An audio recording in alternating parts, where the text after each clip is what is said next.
तोंडात यशस्वी शेतकरी म्हणजे इतकं काय आपल्या महाराष्ट्रातील नगर जिल्ह्यातील साधारण तरुणी अवघ्या 22व्या वर्षी दूध व्यवसायाची सुरुवात करून दूध व्यवसायातील एक प्रेरणादायी व्यक्ती बनले आहे। हे सर्व पाहिल्यानंतर मला असे वाटते माझ्या स्वप्नाचे वर्ष नक्कीच उज्ज्वल आहे।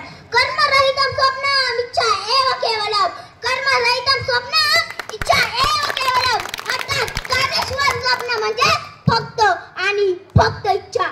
स्वप्न पाहिलंय, स्वप्न पाहिलंय, आता ते भविष्यात उतरवण्यासाठी मला प्रयत्न करायचे। शेवटी एवढंच म्हणे, स्वप्न माझे आकाश एवढे अरुंद माझी पायवाट, स्वप्न माझे आकाश एवढे अरुंद माझी पायवाट, गगनाला भिडण्यासाठी उमेदीची चालेल वाट, उमेदीची चालेल वाट, उमेदीची चालेल वाट,